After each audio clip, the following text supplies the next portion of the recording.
Nah, sekarang kita akan membahas salah satu film pada kingdom protista yang lain, yaitu tentang alga.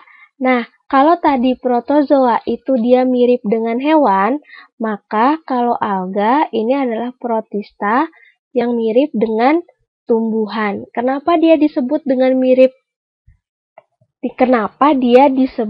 mirip dengan tumbuhan?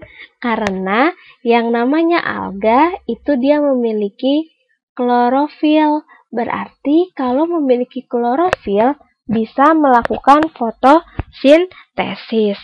Nah, sekarang kita lihat dulu ciri-ciri umum dari alga. Ciri umum yang pertama, dia berklorofil atau memiliki zat hijau daun. Merupakan organisme uniseluler atau multiseluler. Kalau uniseluler cuma satu, kalau multi banyak. Melakukan reproduksi seksual dan aseksual. Kalau yang seksual berarti dia mengalami fertilisasi. Biasanya dengan gamet, bisa merupakan isogami, gametnya sama, tidak bisa dibedakan mana jantan, mana betina. Kalau yang aseksualnya dengan pembelahan biner atau tadi disebut dengan membelah diri, fragmentasi, dan spora seksual. Klasifikasinya ada 3, ada alga hijau, ada 4, ada alga hijau, alga merah, alga emas, dan alga coklat. Kita bahas yang pertama tentang alga hijau atau chlorophyta. Memiliki pigmen utama berupa klorofil, hidupnya di air tawar atau di air laut.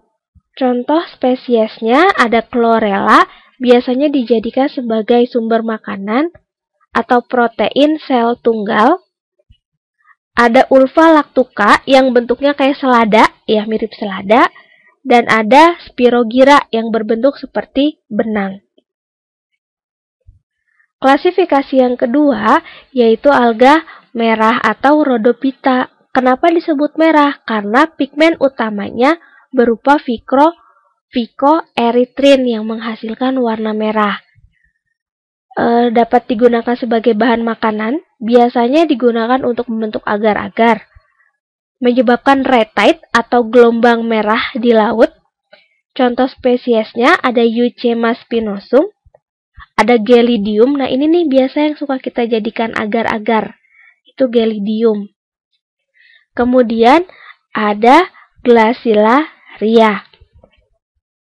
Alga yang ketiga yaitu alga coklat atau kita sebut dengan Phaeophyta.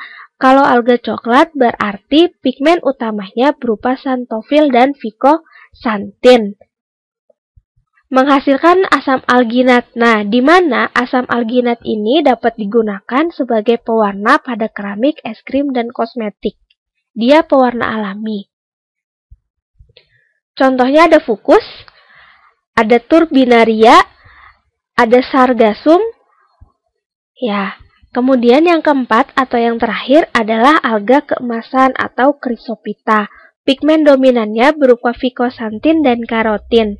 Dinding selnya mengandung zat kersik. Nah, zat kersik ini biasanya suka dijadikan sebagai bahan dasar penggosok.